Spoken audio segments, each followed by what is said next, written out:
Welcome back to my channel. And welcome back for another edition of Health Class. May kakilala ba kayo? Or baka kayo na bigla na lang nagsasalita gamit ng ibang lingwahe?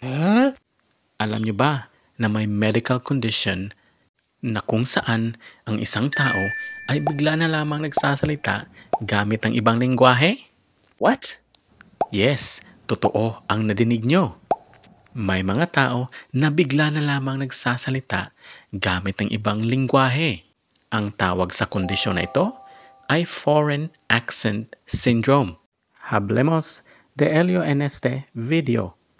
Oh, wala akong Foreign Accent Syndrome ha. Tinatry ko lang ang Spanish ko. Sinabi ko lang na let's watch this video para malaman natin kung ano ang Foreign Accent Syndrome.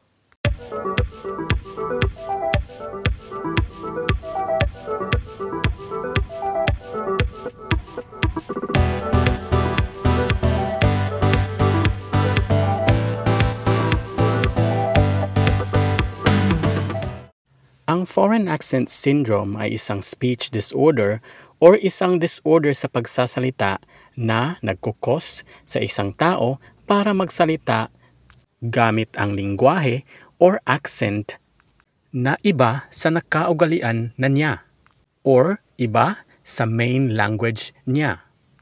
Ayon sa mga eksperto, ang causes ng Foreign Accent Syndrome or FAS ay dahil sa damage sa part ng brain na nagkokontrol ng rhythm or melody ng speech. In Tagalog, nagkakaroon ng FAS ang isang tao pag nasira ang parte ng kanyang utak na nagkokontrol sa ritmo at himig ng pagsasalita.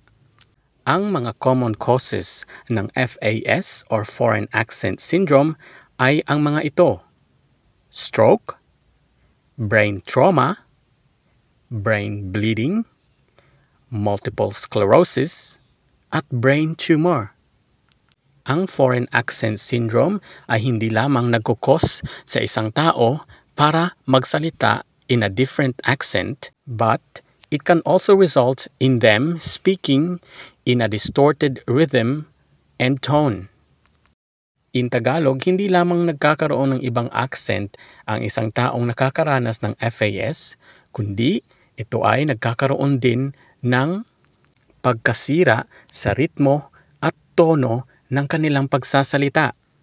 For example, kung isang tao ay British speaking at isang araw, bigla na lang itong nagkakaroon ng Chinese accent kapag nagsasalita.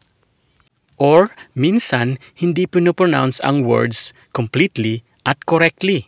Speech may be altered in terms of timing, intonation, and tongue placement so that it is perceived as sounding foreign. Speech remains highly intelligible and does not necessarily sound disorder. Kagaya ng sinabi ko kanina, ang mga best example ng FAS ay ang pagkakaroon ng accent changes from Japanese to Korean or from British to French or American to British accents.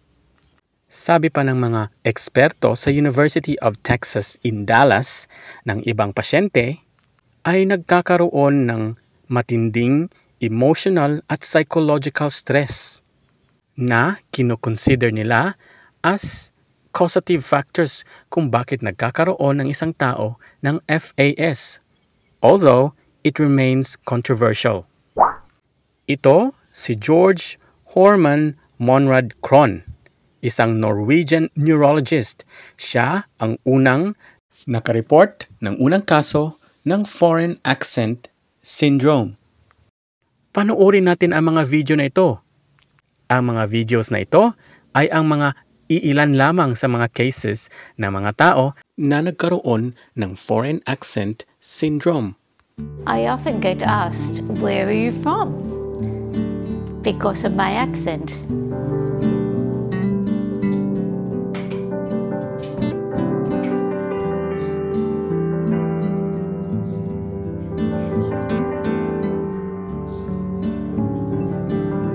had a stroke 20 years ago, and now I have a different accent because of the stroke.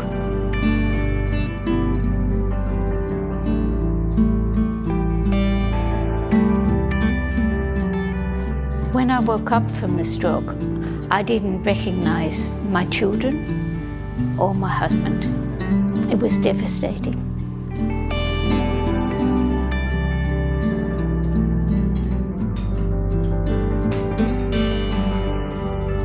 Yon ang isang example ng isang tao na nagkaroon ng foreign accent syndrome matapos magka-stroke. Panoorin natin ang pangalawang video.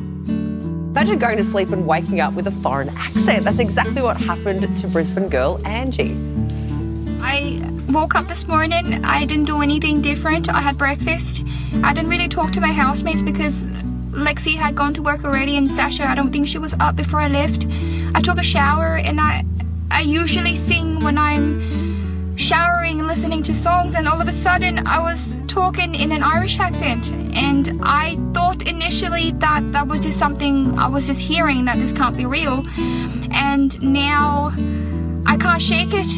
I just did a job interview in an Irish accent when I've never been to Ireland. I had my surgery and I was fine for about a week, and on the 10th day after my surgery I just woke up suddenly with this, and I'm still in shock. Today is day 14 and I still haven't woken up like my old self. Yun naman ay isang example ng isang tao na nagkaroon ng foreign accent syndrome after inoperahan ang kanyang tonsil.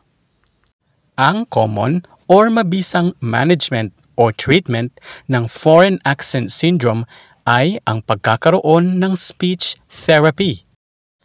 Ang isang professional na speech therapist ay tumutulong sa mga tao para maintindihan ang mga iba't ibang sound changes na dahilan kung bakit nag-iiba ang kanilang accent, at tumutulong din sila para ma-improve or correct ang mga pagkakaiba ng mga accent na ito. Kung ikaw ay may FAS, tandaan lamang ang mga ito.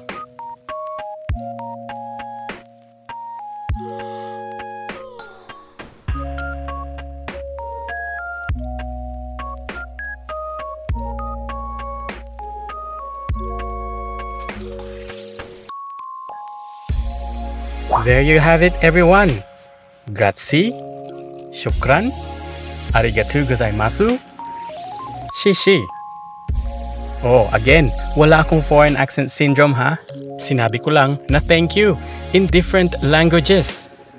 I shall see you again on my next health class. Stay safe and be healthy.